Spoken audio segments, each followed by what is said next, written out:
ഞാനും നീയും ഒന്നാണേ. ഭാഗം 57. മുത്തശ്ശി പറയുന്നത് കേട്ട് എല്ലാവരും തിരിഞ്ഞ് മുത്തശ്ശിയെ നോക്കി. അത് വേറൊന്നും നിങ്ങൾ ചെയ്യണ്ട. അവളെ പുറത്തേക്ക് വിടരുത്. കുറച്ച് ദിവസം, ഒരു 2 ആഴ്ച ഇവിടെ നിൽക്കണം. അവളെ പുറത്തേക്ക് ആ ദിവസങ്ങളിലൊന്നും വിടരുത്. അപ്പോൾ അവർ തമ്മിൽ ഒന്നുകിൽ ഫോൺ വഴി സംസാരിക്കാൻ ശ്രമിക്കും, അല്ലെങ്കിൽ അങ്ങനെ ഒരാളുണ്ടെങ്കിൽ അയാൾ ഇവിടെ അവളെ കാണാൻ വരും. അത് ഉറപ്പായിട്ടും വരും. മുത്തശ്ശി പറഞ്ഞപ്പോൾ എല്ലാവരും പരസ്പരം നോക്കിയിട്ട് മുത്തശ്ശിയെ നോക്കി. ഇത്രയും പ്രായത്തിലും കാഞ്ഞ ബുദ്ധിയാ, അർജുൻ പറഞ്ഞു. ഒന്നുമില്ലെങ്കിലും ഞാൻ നിങ്ങളുടെ മുത്തശ്ശിയല്ലേടാ മക്കളെ, ചിരിച്ചുകൊണ്ട് മുത്തശ്ശി പറഞ്ഞു. വംശി അമ്മയെയും രക്ഷയെയും കിച്ചണിലെല്ലാം തിരഞ്ഞു. അവിടെയെങ്ങും കാണാതെ അവൾ ഹാളിലേക്ക് വന്നു. മുത്തശ്ശി, അമ്മയെയും രക്ഷയെടുത്തിയും കാണുന്നില്ലല്ലോ, അവൾ ചോദിച്ചു. അവരവിടെ എങ്ങാനും കാണും, മുത്തശ്ശി പറഞ്ഞു. ഇല്ല മുത്തശ്ശി, ഞാൻ കിച്ചണിലേക്ക് നോക്കി. എന്നാൽ പിന്നെ പുറത്തേക്ക് എങ്ങാനും ഇറങ്ങിയിട്ടുണ്ടാകും. മുത്തശ്ശിക്ക് അറിയാം അമ്മയും ഏട്ടത്തിയും എവിടെയാണെന്ന്. മൊത്തത്തിൽ അങ്ങനെ പറഞ്ഞ് മുത്തശ്ശി അവളെ ഒഴിവാക്കി. അവൾ ഫോണും എടുത്തുകൊണ്ട് അവളുടെ റൂമിലേക്ക് പോയി. മുത്തശ്ശിയുടെ സംസാരം ഇഷ്ടപ്പെടാതെ എഴുന്നേറ്റ് പോയതാണെന്ന് മുത്തശ്ശിക്ക് മനസ്സിലായി. അവൾ റൂമിലേക്ക് കയറുന്നത് കണ്ടതും മുത്തശ്ശിയും അച്ഛൻ്റെയും അമ്മയുടെയും റൂമിലേക്ക് ചെന്നു. അവിടെ എല്ലാവരുമുണ്ട്. സൂര്യനും അനന്തനും വേദവും അർജുനും ഒഴിച്ച് ബാക്കി എല്ലാവരും റൂമിലുണ്ടായിരുന്നു. അവിടെ അച്ഛൻ്റെയും അമ്മയുടെയും വലിയ കട്ടിലിന് അടുത്ത് തന്നെ മറ്റൊരു കട്ടിലും ഇട്ടിട്ടുണ്ട്. എല്ലാവരും അതിൽ തന്നെ കിടന്ന് കുഞ്ഞിപ്പെണ്ണിനെ കളിപ്പിക്കുകയാണ്. മയൂരിയും ഭവ്യയും കുറച്ച് മാറിയിരിക്കുകയാണ്. ഭവ്യയുടെ വീട്ടിൽ വിളിച്ച് സംസാരിക്കുകയാണ്. പെട്ടെന്നാണ് പുറത്തുനിന്ന് ശബ്ദം കേട്ടത്. എല്ലാവരും ഇതാരാണ് എന്ന് വിചാരിച്ച് റൂമിൽ നിന്നും ഡോറ് തുറന്ന് പുറത്തേക്കിറങ്ങി. മയൂരിയും ഭവ്യയും കുഞ്ഞും റൂമിൽ തന്നെ ഇരുന്നു. അപ്പോഴാണ് അങ്ങോട്ട് സതീഷേട്ടൻ വരുന്നത്. അത് ജയദേവ് കുഞ്ഞാണ്. കുഞ്ഞോ? അവൻ മുതുക്കനാണെന്ന് പറയും, രക്ഷയെടുത്തി പറഞ്ഞു. ഞാൻ മുതുക്കനാണെന്ന് മനസ്സിലായി, എന്നിട്ടും എന്നെക്കുറിച്ച് നിങ്ങൾക്ക് ഒരു ചിന്തയും ഇല്ലല്ലോ എന്ന് പറഞ്ഞ് ജയദേവ് അവരുടെ അടുത്തേക്ക് വരുന്നത്. എല്ലാവരും കൂടി എന്നെ അറിയിക്കാണ്ട് ഇവിടെ വന്ന് കൂടിയതാണല്ലേ. പക്ഷേ ഞാൻ നിങ്ങൾ എവിടെ പോയാലും അവിടെ ഉണ്ടാകും, ജയദേവ് പറഞ്ഞു. നിങ്ങൾ കേട്ടിട്ടില്ലേ, wherever you go I am there എന്ന്? അതുപോലെയാണ് ഞാൻ, ജയദേവ് പറഞ്ഞു. നീ സൂര്യനെ കണ്ടായിരുന്നോ? സൂര്യനെ കണ്ടാൽ മിക്കവാറും നീ പറഞ്ഞ ആ ക്യാപ്ഷനില്ലേ, അത് ഒരു സിനിമയിൽ ലാലേട്ടൻ പറയുന്നതല്ലേ, ഒരു ചെരുപ്പിൻ്റെ പരസ്യത്തിന് വേണ്ടി ഉപയോഗിച്ചത്. അതുപോലെ ആവരുത് നിന്റെ അവസ്ഥ, സൂര്യൻ്റെ അമ്മ പറഞ്ഞു. മനസ്സിലായില്ല? അല്ല, അവൻ്റെ കയ്യിൽ നിന്നും നല്ലത് കിട്ടുമ്പോൾ ചെരുപ്പിടാൻ പോലും നിനക്ക് പറ്റാതെ ഇവിടെ നിന്ന് ഓടേണ്ടി വരും. ഈശ്വര, അവൻ അങ്ങനെയൊക്കെ ചെയ്യോ? ഞാൻ എത്ര നാളായി കഷ്ടപ്പെടുന്നത്, അതിന് ഒന്ന് റിലാക്സ് ആവാൻ വേണ്ടി വന്നതല്ലേ ഞാൻ, അവൻ പറഞ്ഞു. ആണോ? റിലാക്സ് ആവാൻ വേണ്ടി വന്നതാണോ നീ? എന്നാ നീ ഒന്ന് തിരിഞ്ഞു നോക്കിക്കേ, സീത പറഞ്ഞതും ജയദേവ് തിരിഞ്ഞു നോക്കിയപ്പോൾ കാണുന്നത് അവൻ്റെ പുറകിൽ നിൽക്കുന്ന സൂര്യനെയാണ്. സൂര്യ, സുഖമല്ലേ നിനക്ക്? എത്ര ദിവസമായി നിന്നെ കണ്ടിട്ട്? നീ എവിടെയായിരുന്നു? നീ എന്താ എന്നോട് പറയാതെ മുങ്ങിയത്? ഇപ്പോൾ ഇത്തിരി മുങ്ങൽ കൂടുതലാണ്. ഇനി മയൂരി എങ്ങാനും നീ കണ്ടുപിടിച്ചോ? ഞങ്ങളോട് പറയാത്തതാണോ? ജയദേവ് പറഞ്ഞതും എല്ലാവരും പരസ്പരം നോക്കി. സൂര്യൻ യാതൊരു ഭാവപകർച്ചയും ഇല്ലാതെ അവനെ തന്നെ നോക്കി നിൽക്കായിരുന്നു.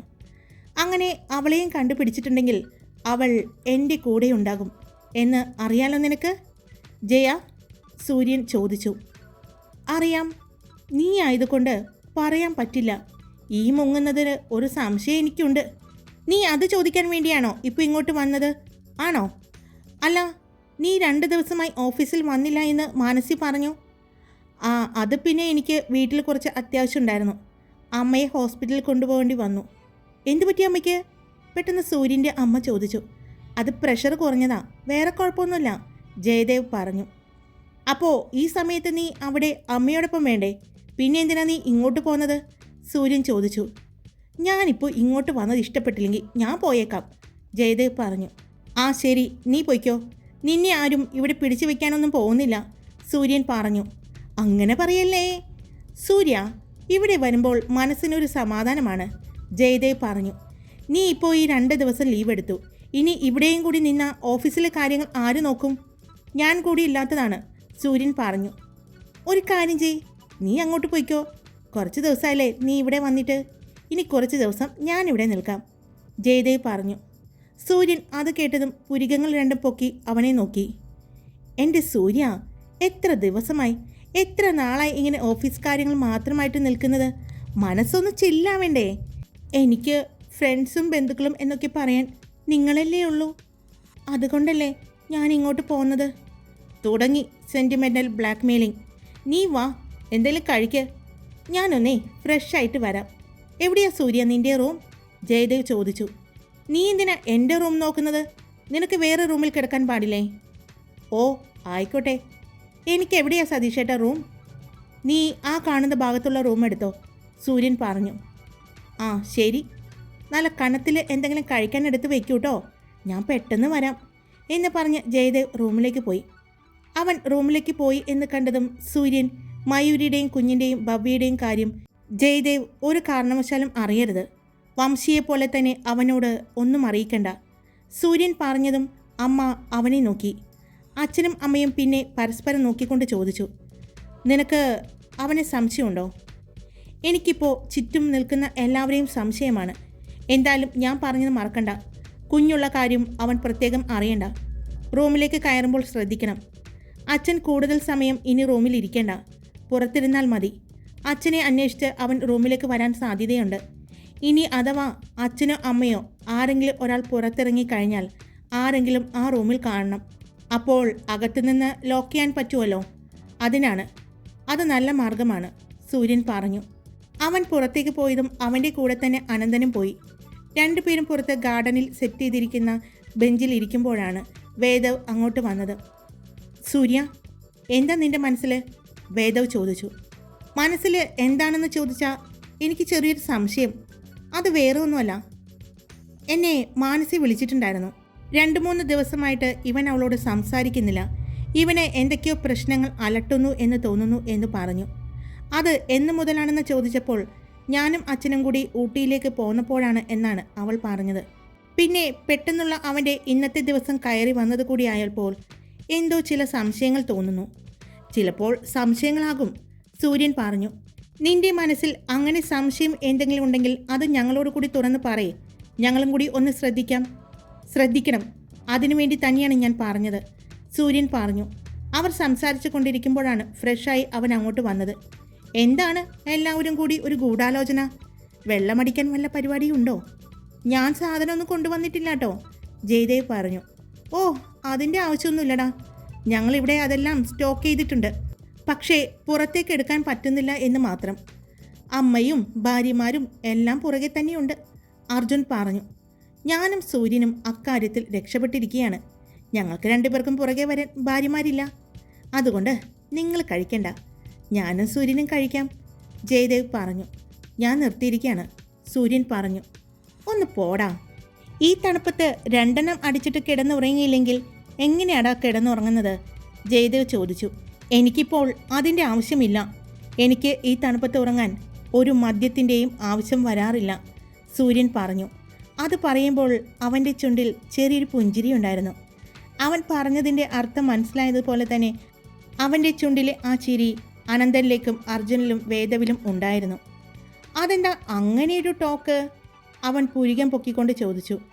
അത് അവൻ്റെ കൂടെ ഇപ്പോൾ ഞാനാ കിടക്കുന്നത്, അനന്തൻ പറഞ്ഞതും ഇതെന്തൊക്കെയാണ് ഇവൻ പറയുന്നത് എന്നുപോലെ ജയദേവ് എല്ലാവരെയും നോക്കി. അതെന്താ നീ നിന്റെ ഭാര്യയുടെ കൂടെ കിടക്കാത്തത്? ജയദേവ് ചോദിച്ചു. സൗന്ദര്യപ്പിണക്കാണോ? ജയദേവ് ചോദിച്ചപ്പോൾ അനന്തൻ ഒന്ന് പുഞ്ചിരിച്ചതേയുള്ളൂ. ഈ സമയത്തല്ലേ എൻ്റെ അളിയ പിണങ്ങാൻ നിൽക്കുന്നത്? നാണമില്ലല്ലോ. ഈ ഊട്ടിയുടെ തണുപ്പിൽ ഇങ്ങനെ ഭാര്യയും ചേർത്ത് പിടിച്ച് കിടന്നുറങ്ങതിൻ്റെ ഒരു സുഖം അതൊന്ന് വേറെ തന്നെയാണ്, ജയദേവ് പറഞ്ഞതും എല്ലാവരും അവനെ നോക്കി.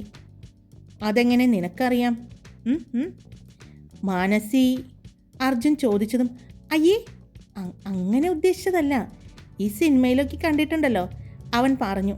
ജയ, നീ വാ, ഭക്ഷണം എടുത്തു വെച്ചിട്ടുണ്ട്, വിശക്കുന്നു എന്ന് പറഞ്ഞിട്ട് അവിടെ നിന്നും സൂര്യൻ്റെ അമ്മ വിളിച്ചു പറഞ്ഞതും വാടാ എന്തെങ്കിലും കഴിക്കാം എന്ന് പറഞ്ഞ് ജയദേവ് സൂര്യനെയും വിളിച്ചു. നീ കഴിച്ചോ? ഞങ്ങൾ കഴിച്ചതാണ്, സൂര്യൻ പറഞ്ഞതും ബാക്കിയുള്ള ഏട്ടന്മാർ അവനെ നോക്കി. കാരണം അവരാരും കഴിച്ചിട്ടില്ല. അവൻ എന്തോ പറയാൻ ആഗ്രഹിക്കുന്നുണ്ടെന്ന് മനസ്സിലായതും നീ പോയി കഴിച്ചിട്ട് വാ ജയ എന്ന് പറഞ്ഞ് എല്ലാവരും അവനെ പറഞ്ഞു വിട്ടു. അവൻ പോയി കഴിഞ്ഞതും എല്ലാവരും സൂര്യനെ നോക്കി. നിനക്ക് എന്തെങ്കിലും പറയാനുണ്ടോ? നമുക്ക് എല്ലാവർക്കും ഒരുമിച്ച് സംസാരിക്കണം. കാരണം എന്താണെന്ന് വെച്ചാൽ ജയദേവിനോട് ആരും ഒന്നും അബദ്ധവശാൽ പോലും പറയരുത്. അതുകൊണ്ട് എനിക്ക് എല്ലാവരെയും ഒരുമിച്ച് കാണണം, സൂര്യൻ പറഞ്ഞു. ഇപ്പോൾ അമ്മ അവന് ഭക്ഷണം വിളമ്പി കൊടുക്കാൻ പോയിട്ടുണ്ടാവും. നീ എന്താ പറയാൻ ഉദ്ദേശിക്കുന്നത്? എന്താ നിൻ്റെ മനസ്സിലുള്ളത് എന്ന് പറയേ. അത് എന്താണെന്ന് വെച്ചാൽ എൻ്റെ മനസ്സിൽ ചെറിയൊരു സംശയം. ജയദേവ് ഇപ്പോൾ അവിടെ നിന്നും, അതായത് നാട്ടിൽ നിന്നും പോന്നിട്ട് ഊട്ടിയിലേക്ക് പോന്നിട്ട് 4 ദിവസമായി. ഞാൻ ഇവിടെ എത്തിയ അന്ന് അവൻ പോന്നിട്ടുണ്ട്. അതെങ്ങനെ ശരിയാവും? അവൻ ഓഫീസിൽ പോയിട്ട് 2 ദിവസമായി എന്ന് പറഞ്ഞു. അവളോട് സംസാരിച്ചിട്ട് 3 ദിവസമായി എന്ന് പറഞ്ഞു. അവളോട് സംസാരിക്കുമ്പോൾ എല്ലാം അവന് എന്തൊക്കെയോ ഒരു ഭാവമാറ്റം ഉണ്ടെന്ന് പറഞ്ഞു. പക്ഷേ അവൻ ഇവിടെ എത്തിയിട്ട് 4 ദിവസമായി. എന്നിട്ട് അവൻ എന്തുകൊണ്ട് ഇങ്ങോട്ട് വന്നില്ല? അത് മാത്രമല്ല, അവനിപ്പോൾ പറഞ്ഞത് അമ്മയ്ക്ക് വയ്യാത്തത് കൊണ്ട് ലീവ് എടുത്തു എന്നാണ്. ഞാൻ അവൻ്റെ അമ്മയെ വിളിച്ചിട്ടുണ്ടായിരുന്നു. അമ്മയിൽ നിന്ന് അവൻ ഒരു ബിസിനസ് ആവശ്യത്തിന് വേണ്ടി ഞാൻ അവനെ പറഞ്ഞു വിടുകയാണ് എന്നാണ് വീട്ടിൽ പറഞ്ഞിരിക്കുന്നത്. അപ്പോൾ എല്ലാം കൂടി കൂട്ടി വായിച്ചപ്പോൾ എന്തൊക്കെയോ ഒരു ദുരൂഹത എനിക്ക് തോന്നുന്നു. എൻ്റെ കൂടെ നിന്നിട്ട്, നമ്മുടെ കൂടെ വീട്ടിൽ നിന്നിട്ട് നമ്മളെ ചതിച്ചത് ജയദേവ് ആണോ? ഇത്രയും നാളും വംശിയുടെ കൂടെയുള്ള ആളെ അന്വേഷിച്ച് ഞാൻ പുറത്ത് തപ്പിയപ്പോൾ എൻ്റെ കൂടെ ഉണ്ടായിരുന്ന ആൾ തന്നെയായിരുന്നോ അവളെ സഹായിച്ചത്? ജയദേവ് വംശിയും തമ്മിൽ എന്തെങ്കിലും ബന്ധമുണ്ടോ? സൂര്യൻ പറഞ്ഞതും അത് കേട്ട് ഞെട്ടി നിൽക്കുകയായിരുന്നു 3 ഏട്ടന്മാരും. നീ പറഞ്ഞത് ശരിയാണെങ്കിൽ അവൻ ഇവിടെ വന്നിട്ട് ഇത്രയും ദിവസമായെങ്കിൽ അവൻ എവിടെയായിരിക്കും പോയിട്ടുണ്ടാവുക? അറിയില്ല ഏട്ടാ. അത് മാത്രമല്ല, അവൻ ഇന്ന് വംശി വന്നു കഴിഞ്ഞ് കുറച്ച് കഴിഞ്ഞപ്പോഴേക്കും അവൻ വന്നു. അപ്പോൾ എല്ലാം കൂടി കൂട്ടി വായിച്ചപ്പോൾ എനിക്ക് അവിടെയൊക്കെ ഒരു പൊരുത്തക്കേട് തോന്നുന്നത്. അവനെ അവിശ്വസിക്കാൻ എനിക്ക് പറ്റുന്നില്ല. എന്നാൽ സംശയിക്കാൻ വേണ്ടി ഒരുപാട് കാരണങ്ങൾ മുന്നിലുണ്ട് താനും. എനിക്ക് സമയം വേണം ഏട്ടാ. കുറച്ച് അവനെക്കുറിച്ച് ഒന്ന് അന്വേഷിക്കാനുണ്ട്. അതുമാത്രമല്ല, കുറച്ച് കാര്യങ്ങൾ എനിക്ക് പുറകിലോട്ട് ആലോചിക്കാനുണ്ട്. എന്നിട്ട് ഞാൻ പറയാം. അതുവരെ ഒരു കാരണവശാലും അവൻ അറിയരുത്. സൂര്യ, എന്നാൽ വേഗം എത്രയും പെട്ടെന്ന് ഇത് അമ്മയെയും രക്ഷയെയും സീതയും അറിയിക്കണം.